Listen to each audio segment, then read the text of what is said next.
Hello students, last part 1 video में हमने chapter 3 discuss किया था, pair of linear equations in 2 variables. But actually वो हमने ओल्ड टेक्स्ट बुक से डिस्कस किया था और अभी इस साल से आपकी न्यू टेक्स्ट बुक्स भी आ गई हैं, तो ज़्यादा चेंज नहीं है। कुछ कंडीशंस हैं वो मैं आपको बता के एक्सरसाइज 3.1 समझाती हूँ। Okay, let's start. तो हमने ये सब तो लास्ट उसमें किया था। ओनली हमारे पास हमने ये कंडीशंस लास्ट क्लास में नहीं बताई थी, क्योंकि ये नेक्स्ट एक्सरसाइज के बाद आनी थी 3.1 के बाद, पर यहाँ पे इन्होंने 3.1 से पहले ही इंट्रोड्यूस कर दिया है। तो एक बार इन्हें डिस्कस कर लेते हैं।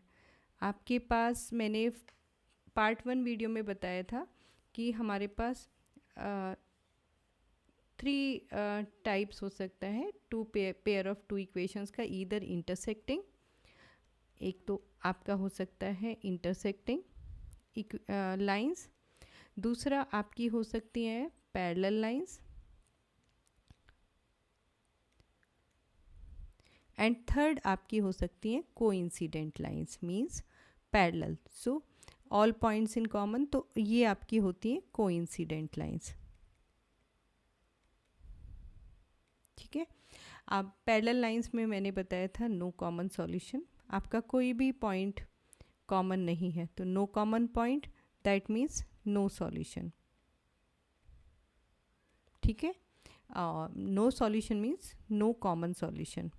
कॉमन सॉल्यूशन क्या होता है? जो दोनों लाइन के लिए कॉमन पॉइंट हो। यहाँ पे आप देख रहे हो, यहाँ पे एक पॉइंट कॉमन है, तो ओनली वन सॉल्यूशन एग्जिस्ट।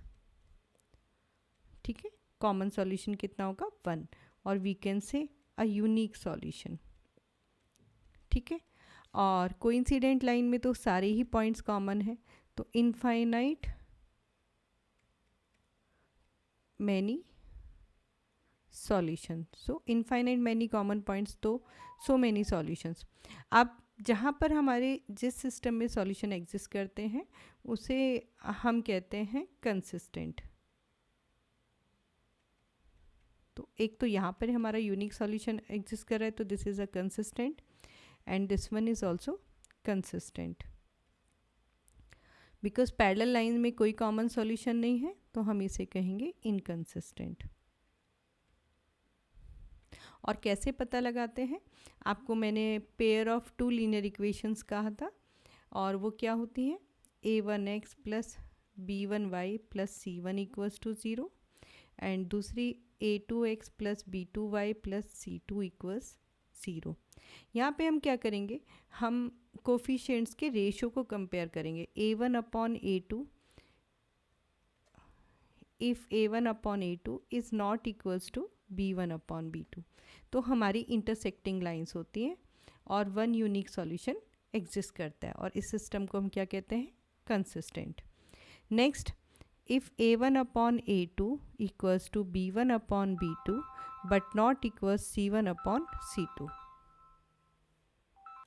तो नेक्स्ट है हमारा if a1 upon a2 equals to b1 upon b2 but not equals to c1 upon c2।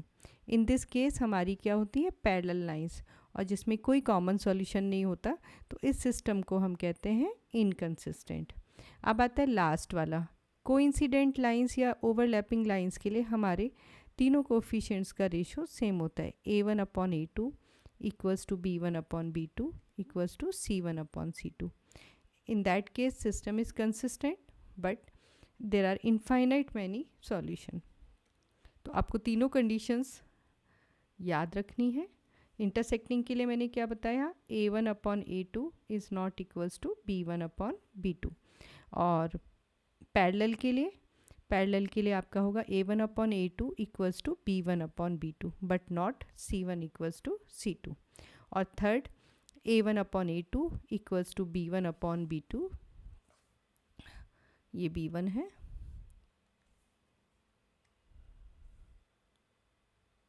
Equals to c1 upon c2। Okay, चलो आगे देखते हैं।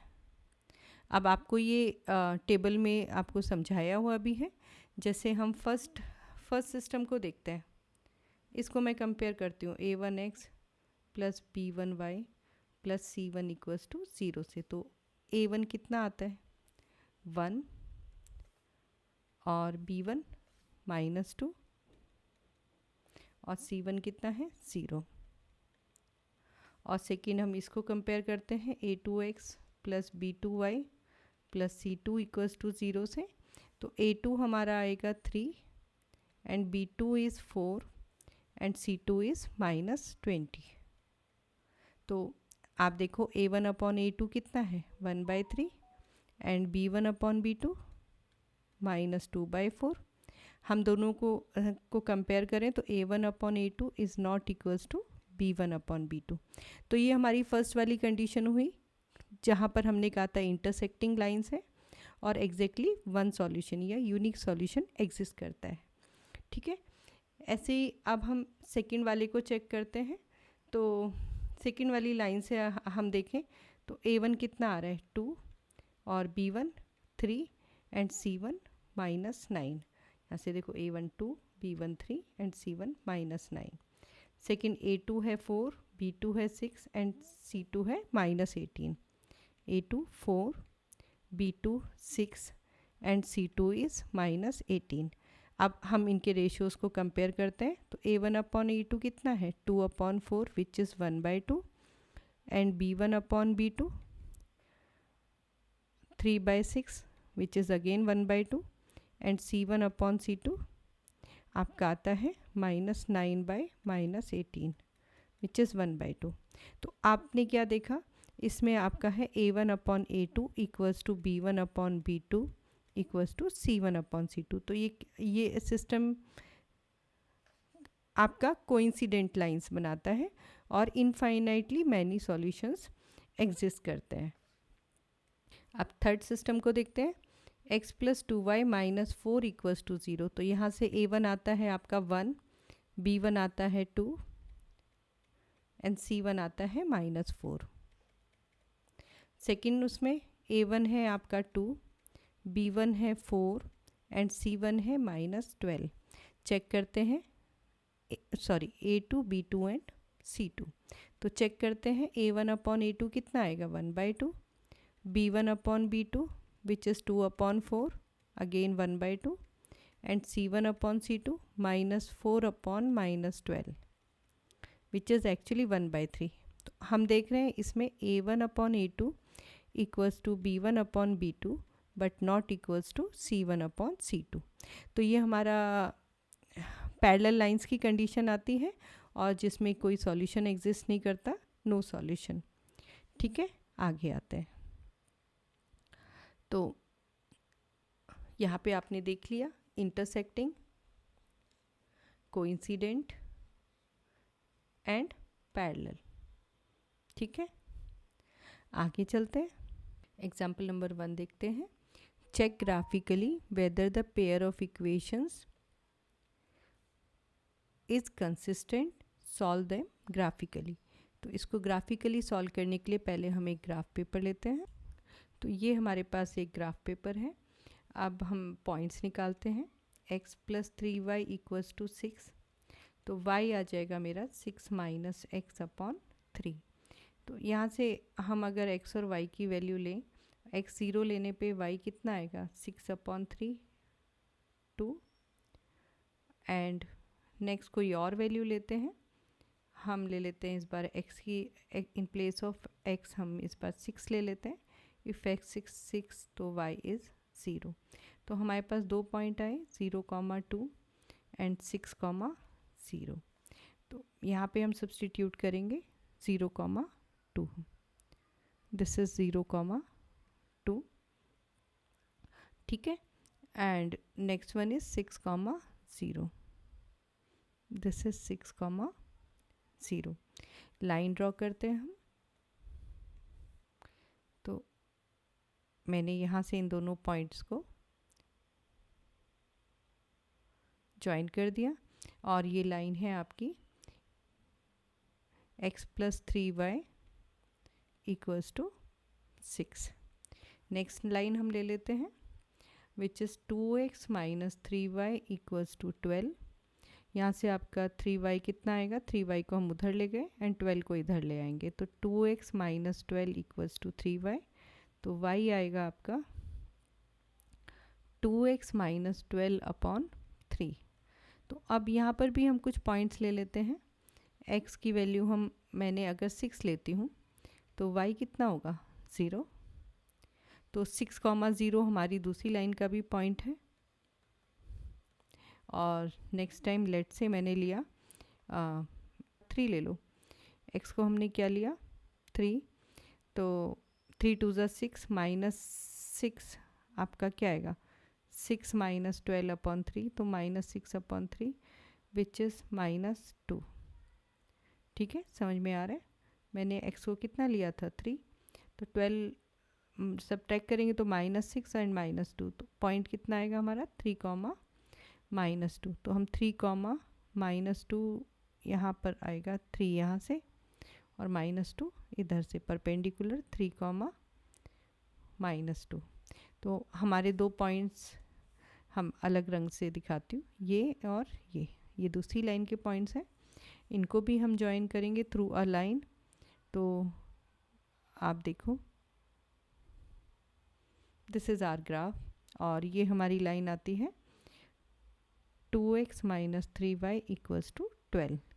आई होप आपको ये एग्जाम्पल के थ्रू सॉल्व करना समझ में आया। सॉल्व करने से जो कॉमन पॉइंट आता है 6,0, this is the solution, a unique solution which satisfies both the equations. So that means x equals to 6 and y equals to 0। तो ये हमने ग्राफिकली इसको सॉल्व किया है। अब हमारा एग्जाम्पल नंबर 2 आता है। एग्जाम्पल नंबर 2 को समझते हैं। Graphically find whether the following pair of equations has no solution, unique solution और इनफाइनाइटली मैनी सॉल्यूशंस। तो फर्स्ट इक्वेशन हमारी है 5x minus 8y plus 1 equals to 0 and second है 3x minus 24/5y plus 3 upon 5 equals to 0। इन equations में हम क्या करते हैं, अगर 5 तो हमारे टर्म्स में है तो थर्ड में नहीं है, हम 5 से मल्टीप्लाई करके सभी टर्म्स में से डिवाइड बाय 5 हटा लेंगे। तो हमने 5 से मल्टीप्लाई किया तो it is 15x minus 24y plus 3 equals to 0, क्योंकि 5 कैंसिल हो गया बाकी दो टर्म्स में। And then we can divide by 3 also, तो 5x minus 8y plus 1 equals to 0। आप देखोगे हमारी फर्स्ट इक्वेशन है 5x minus 8y plus 1 equals to 0 और दूसरी इक्वेशन भी है 5x minus 8y plus 1 equals to 0। That means हमारी दोनों इक्वेशन सेम है तो सेम पॉइंट्स होंगे और ये हमारा हो गया infinite many solution, infinitely many solution, क्योंकि दोनों इक्वेशन से हमें सेम पॉइंट्स ही मिल रहे हैं। आप यहाँ पे देखो a1 upon a2 equals to b1 upon b2 equals to c1 upon c2। दोनों लाइन से सेम पॉइंट्स आएंगे तो सेम ओवरलैपिंग लाइंस हैं और हमारे इनफाइनाइटली मैनी सॉल्यूशंस एग्जिस्ट करेंगे।